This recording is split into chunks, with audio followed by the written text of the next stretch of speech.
Imagine it is 1977. On Earth, disco music is playing, and the first Star Wars movie is in theaters. We were just beginning to look up and wonder about our place in the universe. In that spirit of curiosity, we launched two remarkable explorers.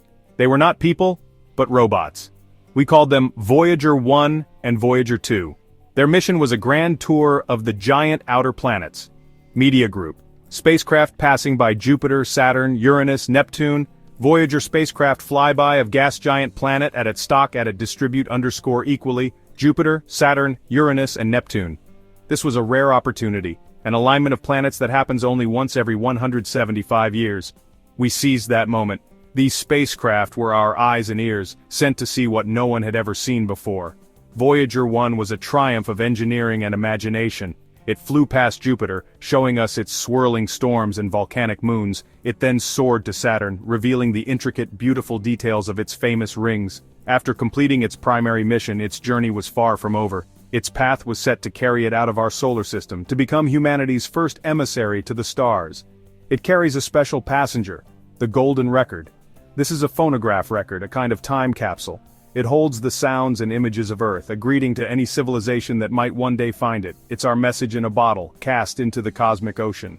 The distance Voyager 1 has traveled is simply mind-boggling. As of today, August 8, 2025, it is over 16 billion miles or 26 billion kilometers away from us. Light, the fastest thing in the universe, takes more than a full day to travel from Voyager 1 back to Earth. Think about that. When we send a command to the spacecraft, we have to wait over 2 days to see if it was received and executed. This incredible distance makes its journey truly special. It has traveled farther than any human-made object in history, a lone scout in the vast, dark emptiness between the stars. This journey is a testament to human ingenuity and our unyielding desire to explore. We built a machine that has lasted for nearly half a century, surviving the harsh radiation and cold of deep space.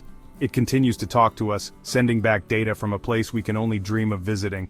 Voyager 1 is more than a machine. It is an extension of our senses. It represents the best of us, our curiosity, our intelligence, and our hope to connect with the cosmos. Its lonely voyage through the interstellar dark is a story of human ambition written across the stars. So where is the edge of our solar system? It's not like a line drawn in the sand. You can think of our sun as a star that is constantly blowing a bubble around itself. This bubble is made of a stream of charged particles called the solar wind. It flows outward in all directions, creating a protected region around the sun and its planets. We call this bubble the heliosphere. It's our home, our cosmic neighborhood. It shields us from much of the harsh radiation that fills the rest of our galaxy. The edge of the solar system is where this bubble ends. This boundary is called the Heliopause.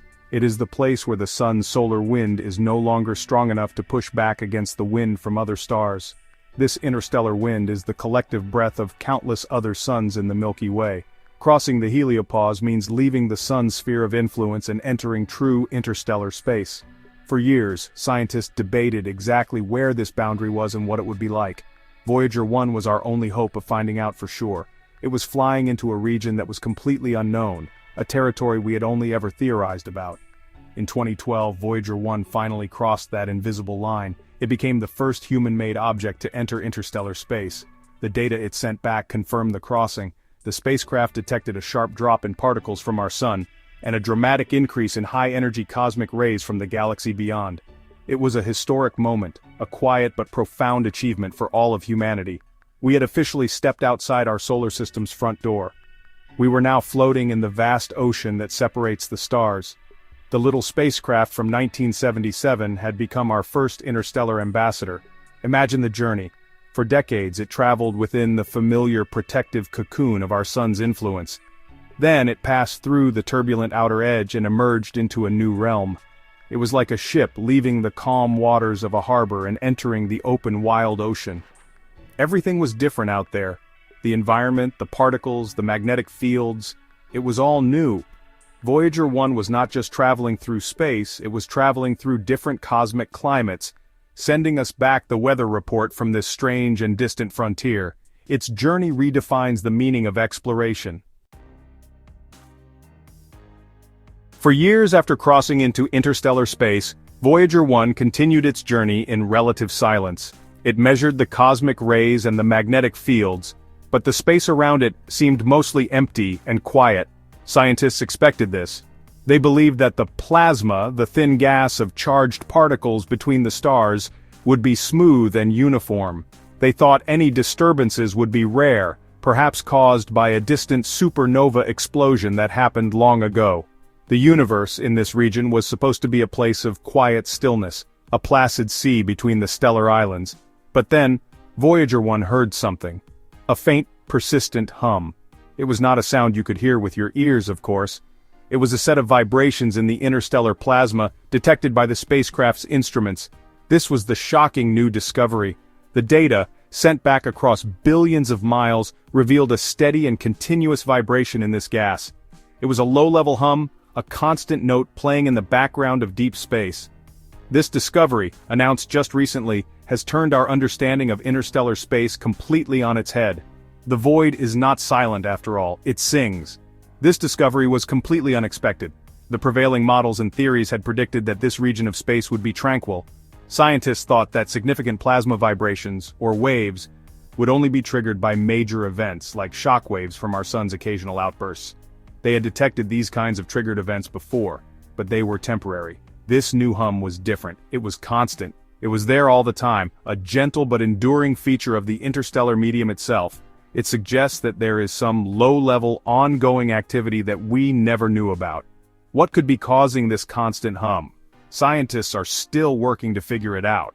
It could be caused by the thermal motions of the plasma itself, a kind of cosmic background noise. Or perhaps it's created by smaller, unseen structures in the interstellar medium, like tiny magnetic waves or turbulence that we couldn't predict.